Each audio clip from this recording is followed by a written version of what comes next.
Longest government shutdown in history, day 27. But I don't want to talk about that. I also don't want to talk about the 2 children or the other 12 people who died in ICE custody in 2018. And I don't want to bring up how the Trump administration is trying to overturn the law so that they can indefinitely jail migrant children, or how they nearly took $10 million from FEMA's budget to support ICE. I really don't want to vent about the fact that some children are still separated from their families, or how some are being placed up for adoption without their parents' knowledge or consent. And I do not want to debate about these douches dumping out water left for migrants, or how the people who left the water got arrested.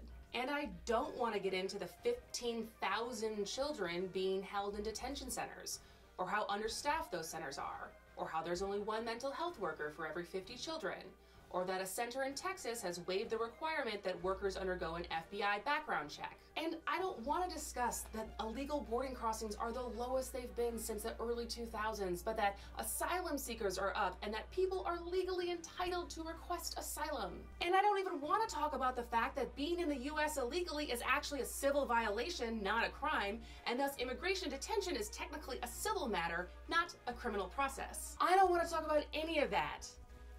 At least not today. I want to talk about how much private prison companies are profiting off of this mess.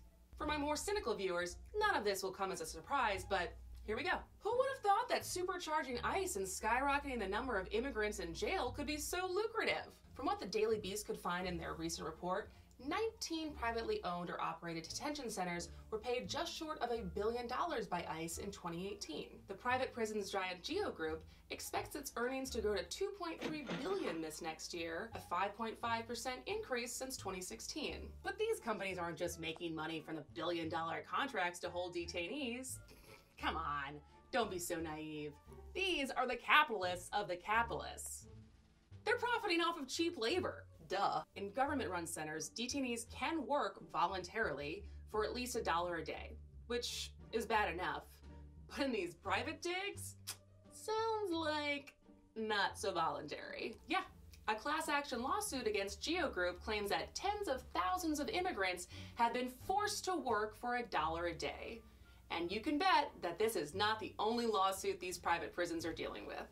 I know you were just waiting to hear about how much money these companies have given to political campaigns, including to the one and only. By 2016, Geo Group was spending over $1 million in federal lobbying. CoreCivic spent nearly $10 million between 2008 and 2014 just to lobby the House Appropriations Subcommittee. It controls immigration detention funding. Together, the 2 corporations dished out a combined $500,000 to Trump. So corporations pay politicians. Those politicians rally behind treating immigration as a crime, which then grows the population in said corporations' detention centers, where they get paid twice to hold them and to make them work for below minimum wage. But that means the fear-mongering, the division on immigration, the wall, the deaths, families ripped apart, the psychological trauma of thousands of human beings could all be because some companies saw a way to make a few more $1 million? Yeah, that's worth talking about. I'm Kristin Brey, and thanks for watching Below the Fold. Don't forget to like, comment, and share to spread more awareness about this issue. And if you like these videos, please subscribe either on my YouTube channel or at www.belowthefold.co.